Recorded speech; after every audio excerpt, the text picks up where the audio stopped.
Hey guys, welcome to episode 52 of At the Coffee Table podcast. I'm Jason Klink, and today I have the pleasure of being joined by Jeremy Donch.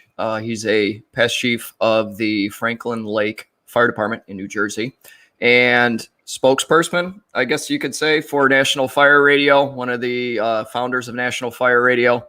I wanted Jeremy to come on. I thought it was a good opportunity. I'm a big fan of their content that National Fire Radio puts out. And I love the content that Jeremy puts out personally and some of the conversations that he has about Firehouse life, being in the fire service. So Jeremy, thanks for joining me here today. No, absolutely. I'm honored, man. This is cool. It's always fun to talk shop. So I'm in 100%. Awesome. So why don't you give everybody kind of your background in the fire service and how National Fire Radio got started? Yeah. So been a fireman for 25 years, second generation. Absolutely in love with it from day one. I was a student of it from when I was probably 10 years old on, right?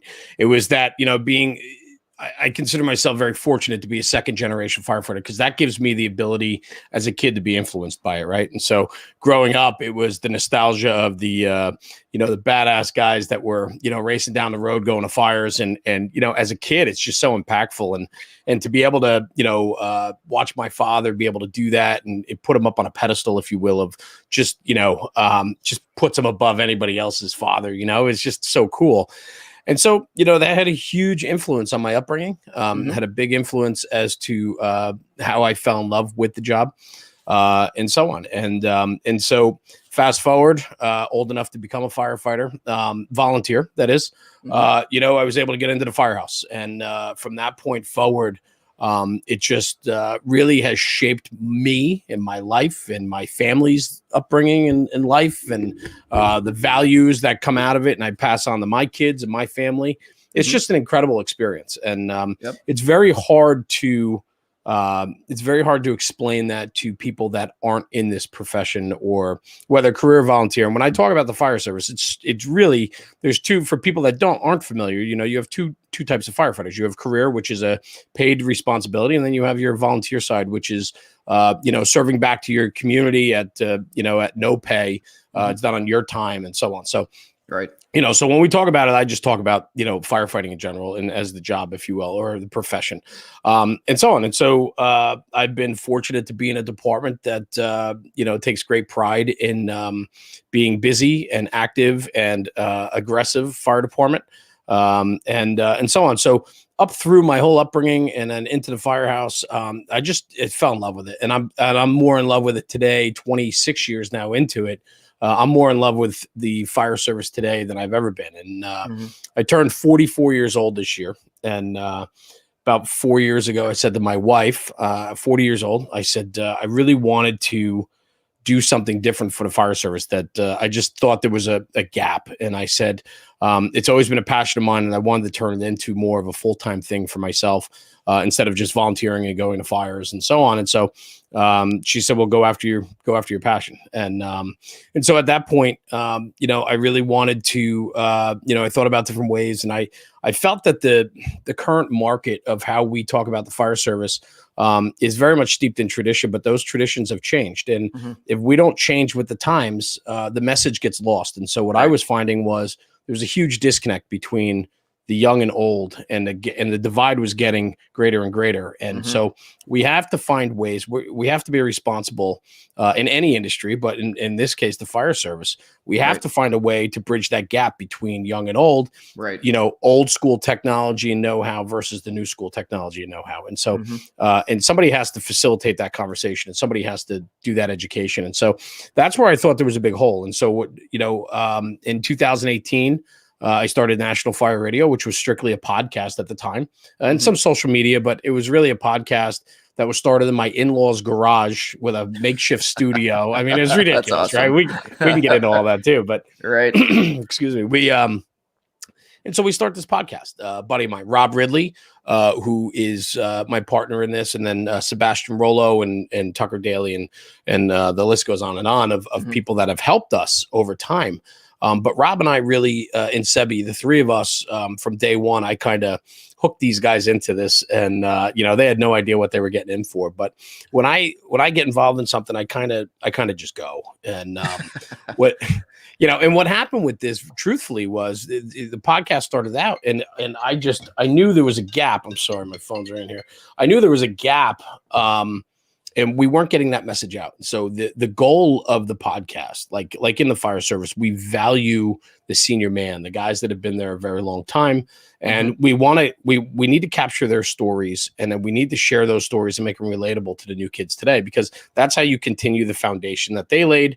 Their stories carry on. That influences the next generation who is making those decisions. And so the podcast was very much about that. And man, did it just went quick. And the podcast was fun. I love it. I love capturing the stories of guys and being able to share them. And we truly bridge that gap between the young and old. And that's the goal of National Fire Radio. And it's snowballed from there. We've become a full social media and podcast platform in regards to the American Fire Service. We're on all the social media channels and the podcast and so on. So we have a lot going on, but it was really just the love and passion I have for the fire service is what really created the platform and what pushes me every single day now with what we do.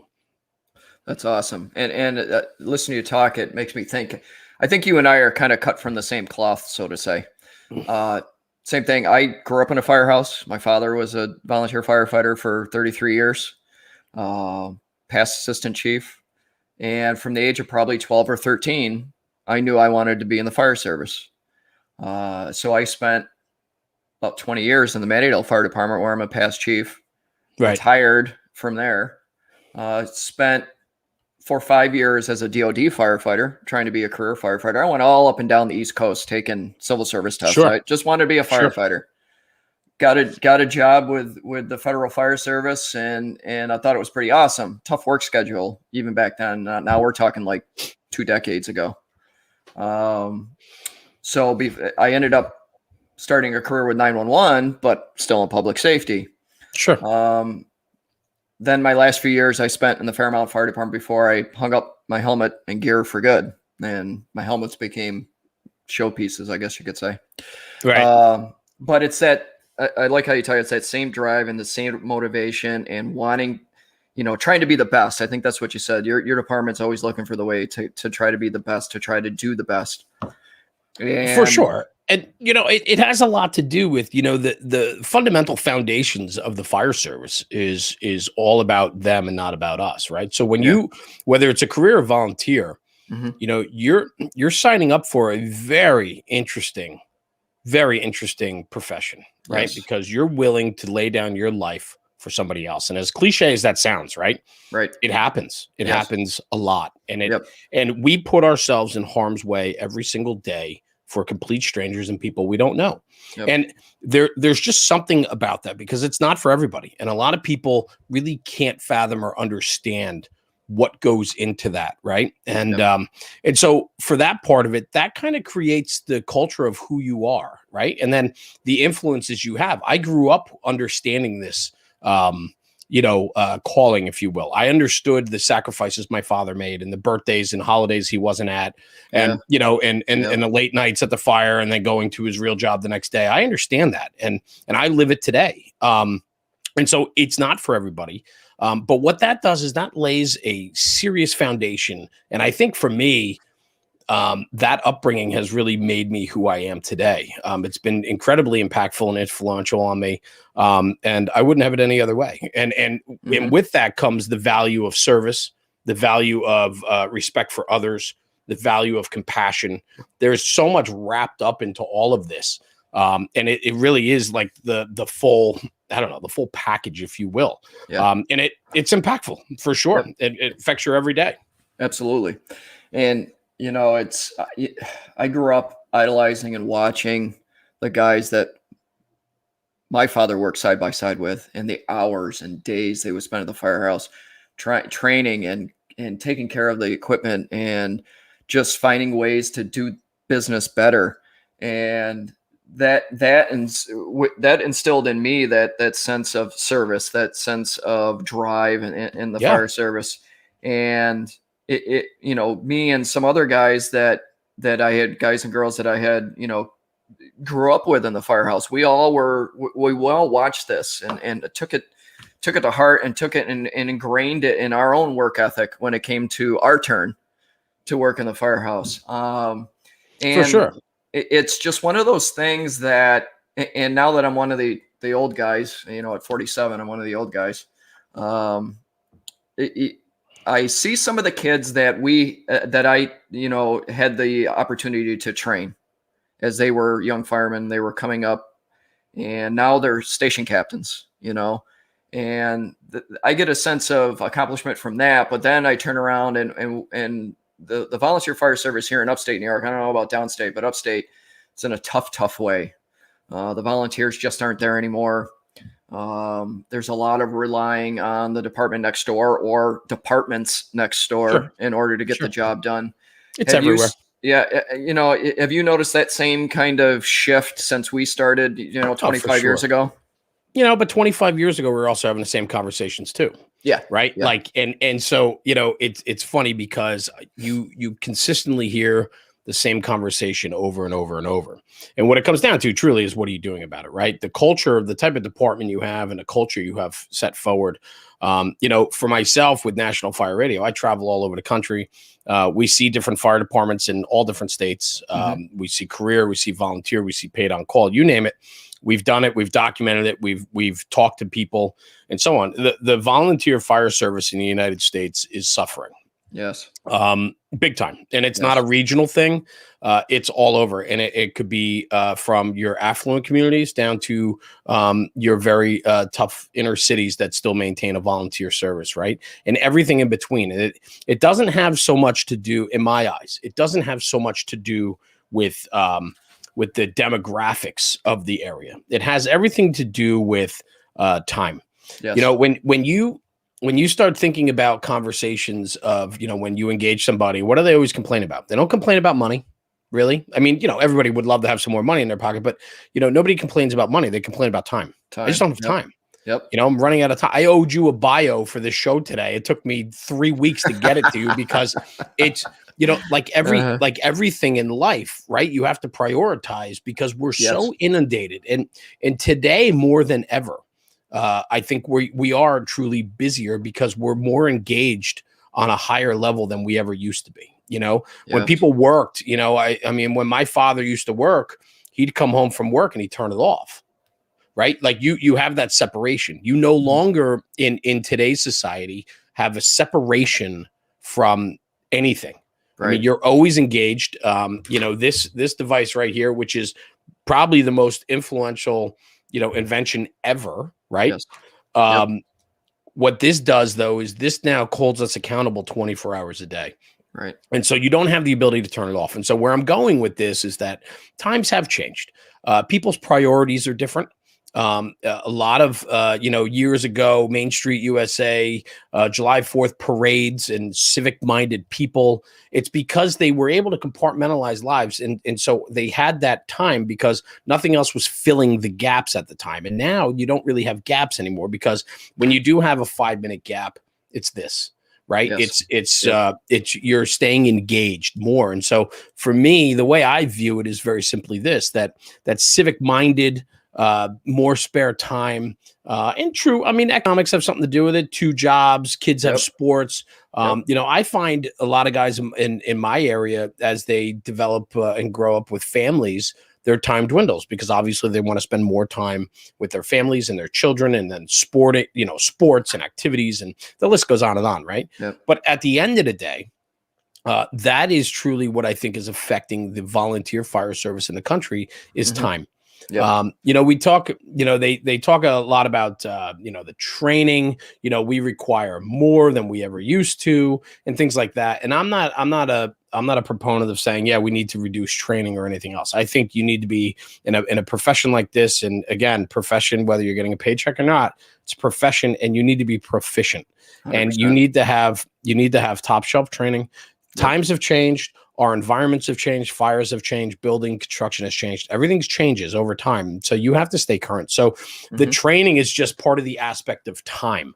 And so what we need is more time. But unfortunately, that's what's working against us. And so it's becoming a challenge for sure. And you're seeing it up where you are. We're seeing it down here.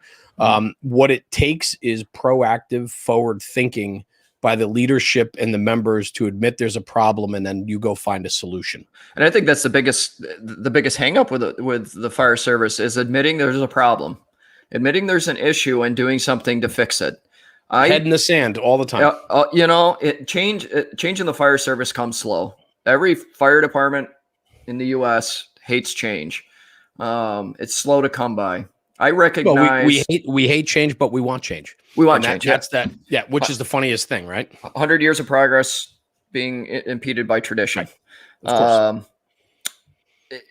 I recognized 15, 16 years ago when I was a chief officer that we were starting to go down a road where it was going to get a lot tougher to keep butts in the seats. And it was going to really take some forward thinking, like you said, and creative thinking in order to get butts in the seats when it counts.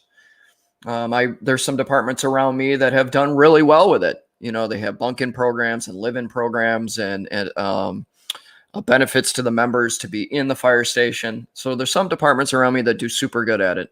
Other ones, they keep trudging along like it's 1996 and hope that if they, hit the tones enough that somebody's going to show up. And I think that in this day and age, because of time and that everybody schedules every hour of their day, that even the volunteers should be able to schedule their time in the firehouse, unfortunately. Yeah, I mean, listen, there's a lot to all that, right? But at the end of the day, we're like my personal take on everything is accountability, personal accountability, right? When you take on whether your profession, your career, you're married, so you have a spouse, you decide to have children, you have children, right? You're a volunteer fireman or career fireman. These are all things in life that you have to be accountable for. And I think what's happening more and more is that there's a lack of self-accountability. There's a lack of responsibility as well. We love, there are a lot of people. I mean, I'm a call it as it is type of guy. And there's a lot of people in this world that love to point fingers, and there's a lot of people that love to point at fault. Yes. How many guys are stepping up and saying, we have a problem, we're going to make a change? Not many. Many people love to point out flaws. People love to point out the issues, but how many people are willing to get in the trenches and fix it, or try to facilitate the conversation to have changes happen?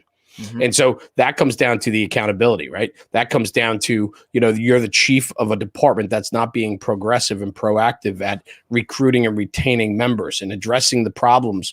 Or you're a chief that's been there for 26 years in the chief position. In the volunteer world, it's very popular all over the country. I talk to people all over the country who are stymied in their positions, that they have people in their departments that want to do more and be better, but they're held down. And a lot of times that comes from just the fact that, complacency, and people aren't comfortable with change and forward progression because they might be forgotten. Most people who limit forward progression and let their people do their thing have lack of confidence in their own skills sets, mindset, and the fact that they haven't kept up and remained active in their training and understanding of new concepts and new methodology and tactics. And so, this is very prevalent, and this happens career or volunteer fire service. You have leaders that don't lead. You have leaders that hold their people back and don't allow organizations to flourish. Yep. And just to touch on that, leaders that lead, and I talk about this because I do some consulting work, and I talk about it with the consulting work, is that leaders lead. You lead your group, you empower your group, you allow your team to take, personal investment into what you're trying to accomplish, whatever the mission might be. If you're a manager and you're just going through each day and just putting out fires because that's what you do, and you just take one crisis at a time, that's where I think that a lot of fire service leaders could learn from. I talked about, I had the ability to learn from I probably was in a volunteer firehouse with probably some of the best firefighters I ever got to work with. And that's career and volunteer, because I worked for a DOD, and those firefighters that I worked with were outstanding. But some of the best firefighters that I've ever worked with not only started in the volunteer ranks, they went through and spent many years, decades, and a lot of them went on to be career firefighters. And now it's just there, because of time constraints, because everybody's working 2 and 3 jobs. You don't have that large influx of people. And when they are there, they're there for a short period of time, and then they get consumed by whatever, and probably for good reason. But don't forget that we need, like, if you're going to be there, right, we need to get the maximum out of them when they can be there. Right. And so, that comes down to really assure leadership in a position where you want to maximize your people to the most potential they can give you in the amount of time they can give you. Yes. And I think that message gets lost because we like to hold people accountable when it's convenient, Yeah. And when you think about that, it's some things aren't an issue, and then petty things become an issue, and so the consistency and all of that becomes troubling. And so it's tough, man. It's tough to be a valued, strong leader with conviction and understanding how to control people, how to manage people, and how to boost people up. But some of the best managers I've ever seen are people that let their people do what they do best. Absolutely. Let them do what they do best. Let them do their jobs, and let them make a decision. If it's the right decision, pat them on the back. If it's the wrong decision, then let's talk about it and see how we can do this better. For sure. And there's always a way to correct, and not all of us are perfect, and leaders that can admit fault up front, leaders that can admit, that they're looking for ideas and creativity and truly value what the people will put forward. Those people will work harder. I know some incredible bosses that their people will do anything for them. And it's because they have that mutual respect and understanding of each other's positions, and then that common ground that they both make each other better. Yes. And when you have an environment like that, whether it's in the private sector, in the fire service, or anywhere else in between, that's where success comes from. But if you don't have that, success is so far off. Yeah, no doubt. I laugh now when I think about it, but when I was fire chief, the guys and girls, if they needed something, and I was the only one in the building, and it could be a maintenance issue with one of the trucks, and they'd walk in, Chief, I gotta tell you about this, and I'd always be like, hang on, is this something going on with the trucks, a maintenance issue? Yeah. Did you talk to the lieutenant or captain that's in charge of that first before you came walking in here to tell me? Well, no. Go start with them. Go talk to them. See if they have a solution for you. If they need me to know, they'll tell me about it. And usually they kind of look at you, but that was me trying to empower my line officers to be line officers. Sure. And setting the culture for your people to understand that there's a chain of command, and that, they need to empower, the people need to empower the leader needs to empower the people, and everything works itself out for sure. And for sure. Yep. It was an interesting ride for me. I say all the time that I miss the fire service. I miss doing the job. I don't miss a lot of the crap that came along with being in charge of doing the job, but I miss doing the job every day. I miss riding fire truck, driving fire truck. But like you said, for me, it's time. And I started out as a junior fireman at 14 years old. And by the time I was done, I was, 42. So I could never envision myself walking away from it. Yeah. It's hard. Just couldn't. I have so many irons in the fire, and yet I still value that engine. I still value going to fires. And I think for me, this is me, right? Yep. And the reason why I say that is because I'm so in love with the craft of it. I am so in love with getting dirty, getting beaten up, challenging myself, working. I mean, there is nothing, literally nothing better than a good fire coming out and just getting and regrouping with your crew and just having an incredible conversation, because nowhere unless you're in an environment like that, could you ever understand the power of that conversation and the power of what everybody just went through to a successful conclusion, right? Making that push and then holding yourself accountable for it, and holding yourself accountable if you didn't follow through on what you should have done or you could have done better, and understanding that. Some of my favorite pictures from the fireground are when you're out and you're regrouping with your crew. I mean, the power of that conversation, I can't even put it into words what you feel. And people that aren't in the fire service just they couldn't fathom. I mean, military, police, things like that, where you're challenged under unbelievable conditions to perform, and you perform well and you do your job. And, we don't come out looking for recognition. We come out to high five each other and say, man, that went great. What an incredible, experience. But what could we have done better? We build our crew from that. Absolutely. We get stronger and we learn from it. But that, to me, man, I have to have that in my life.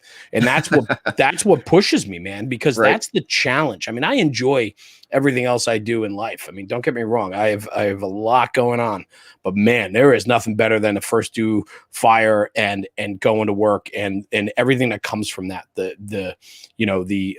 The self push of yourself and testing your own limits, putting yourself through what you just went through, but also the aftermath and the camaraderie and the closeness and brotherhood you have with the people that you're with, and that what you share is just indescribable, truly. It's so, I'm sitting here thinking that I have more stories, and so my wife, she's never been anywhere around the firehouse, doesn't know anything about public safety. So I'll try to share stories that pop into my brain every now and again, but she kind of, humors me and goes along with it. And so I don't have anybody to tell stories to. And I tell you what, I remember a lot of the good stuff. I remember every mistake. Sure. So realistically these days for me, outside of an odd conversation, the only one I have to talk about the fire service was my old man, but his fire service was from the early to mid 80s and mine was the early to mid 90s. So we a lot of times we have a very difference in opinion on stuff that's going on, which makes for great storytelling. Absolutely. And that's how this podcast was started. Just in my memories of sitting in the firehouse, sitting in the kitchen, drinking whatever beverage, coffee, whatever. And like we were talking about off camera, was solving all the world's problems in an hour or two. We would talk about the fire service and cure every ailment of the fire service. And then we talk national news. You have, in the firehouse, you have doctors, lawyers, accountants, and truly they might not be, but they're your sounding board, right? Like, yes. We the interesting thing about the volunteer fire service is you get people from all walks of life, every single type of profession, from doctors to, and everything in between, right? And so, you get that influence, but it's incredible to watch, because what I always talk about in the fire service is it doesn't matter. People outside of the fire service don't understand how you can be friends with an 18-year-old man and a 95-year-old gentleman, right? And everybody in between, because in the fire service there is no age. There's no age. We don't treat people different. In the real world, we do. We talk to people differently based upon where they are and compared to you in your life. And you talk to an 18-year-old kid, you treat him like more of a kid, if you will, and so on. And you coddle them maybe a little bit more. The older gentlemen, you show them, however you talk to older people, right? And then everything in between. But at the firehouse, there's no distinction. Like, I don't care what age you, because we're all doing that same job. Right? There's a mutual respect for everybody. There's a mutual understanding that we have a job to do and that we all treat each other as equals.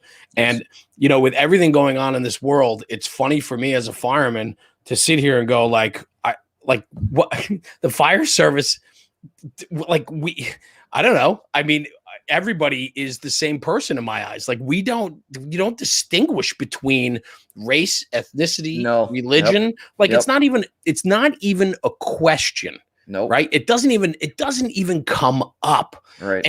And when you I wish the world could take a page out of the playbook of the American Fire Service when it comes to how to talk to people and how to deal with problems and how to Yes. treat people equally. Because, Yes.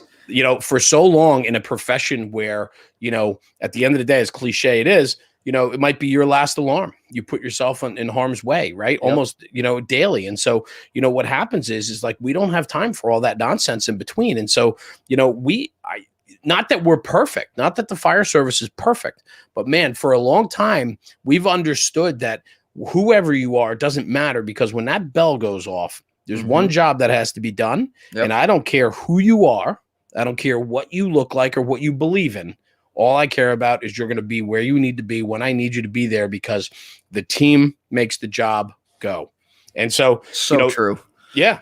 So right? true. So think about that. And so people outside of the fire service can't understand how, when I have a barbecue at my house and it's an open invite, like always, right? Like I get 18-year-old guys from the Firehouse, and I got guys in their, like 70s, 80s, and 90s showing up, because we're brothers. It's the camaraderie. It's the love. It's that common love for the fire service. And then that mutual respect we have for one another, because nobody outside of what we do can even understand what we do.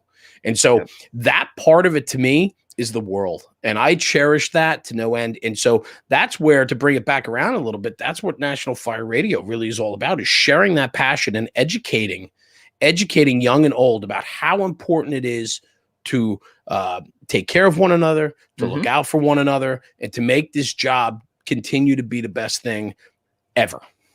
Some of my closest friends to this day came from the Firehouse. For sure. Hands down, 100%. My closest friends that I still interact with today came from the Firehouse. Some of them are still in the fire service. And it's like you said, it's just, it is. It's that even across, where you stand for the most part with everybody in that fire station. You know where you stand in their lives. And there's that mutual respect. There's that, like you said, we don't pull any punches, brother. No way. We don't pull any punches. Like, I don't care who you are. You will be called out. Your bullshit doesn't fly. All of that. So that's the thing. That's the thing. That's where we don't tolerate the nonsense. And that's what I was referring to before. I don't care who you are. You're there to do that job. Let's do that job. And I don't care, I don't care what happened 20 minutes earlier. We'll talk about that later, right? Like, I don't care. You're up. I don't care. We're there to do this job. And then from that mutual respect of doing the job comes all the other stuff that is just incredible and powerful, right? The Firehouse is an incredibly diverse place, incredibly diverse. But when it's time to go, it's go time. And there is nothing that can stand in the way of that. No doubt. No doubt. Hey, what kind of great things do you have on the horizon for National Fire Radio? Oh my God.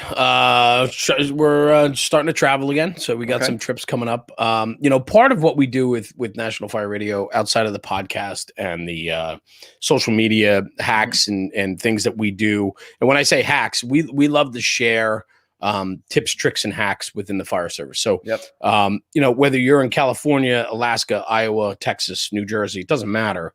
Right. But the fire service is very different depending on where you are. And so you're influenced by your region. And what we've been able to do with our platform is kind of educate firefighters across the country, let alone the world. I mean, it's crazy the impact, but on how people do it elsewhere, because sometimes there's a better way to do it. And if you've never seen it before or don't know about it, you're missing out. And so we've been able to, we do a lot of fire apparatus content where we talk about tips, tricks, and hacks on how people design, build, and operate their apparatus, which is just that's been super impactful for the platform.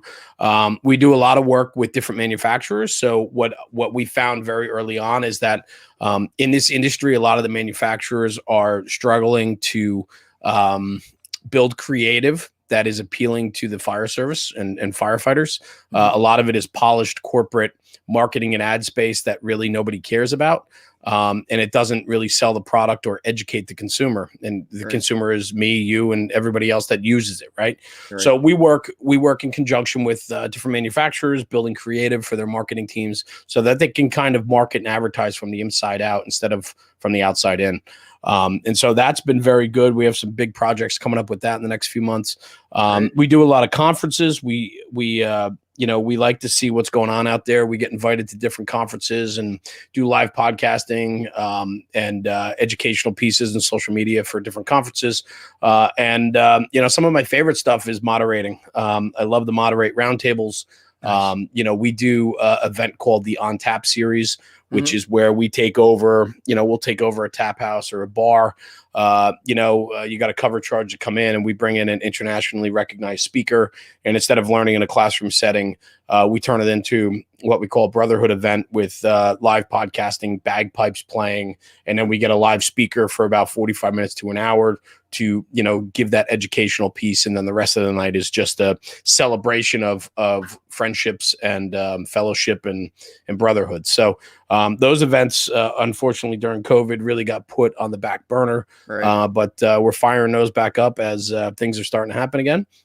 So we always have a lot going on. Good. And I think a lot of that has to do with the fact that this industry just needs more.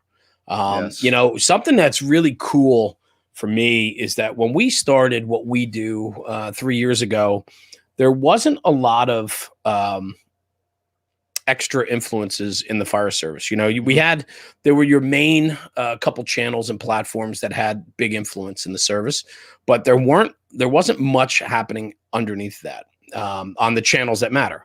When I say channels that matter, it's you got to look at where the attention is today. And if you're not, look at you have a podcast. And why? Because audio is big and podcast helps build your business. Podcast helps build your brand, your personality, and everything else. Right. So understanding that and then relating that to the end consumer is so important. And so a lot of these more traditional platforms are missing the boat on that and have missed the boat on it.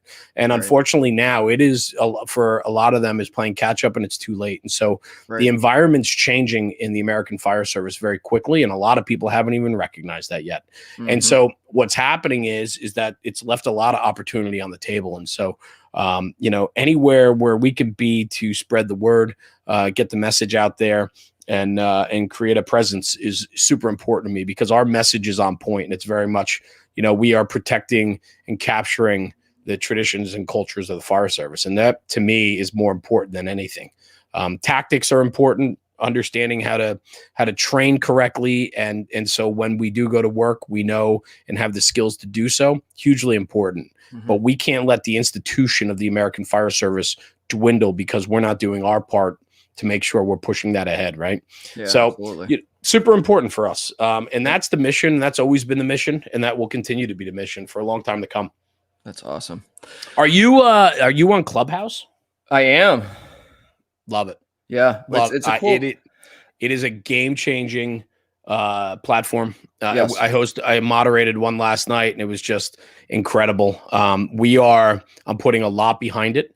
There is a lot more coming out. Our club is growing pretty quickly, and we're trying to grow the presence of fire service people on that platform. But there is just so much to that, man. And I am pumped. So I'm glad you're on that because I think there's a lot there for sure. Yeah, absolutely. Yeah. I've been checking it out and trying to find my place on that platform. Cause like you said, that is a game changer by far. The potential on it is massive because, the audio quality alone is fantastic, which is super important when you're doing anything like this, as you know, but it also allows you to create a large influence on really a non-obstructed way, right? Yeah. I mean, and so last night we had some heavy hitters from the American Fire Service that were in that room last night, and they're up on the stage talking. And, there's 18, 19-year-old kids in there that were listening, and they didn't even realize who these guys are.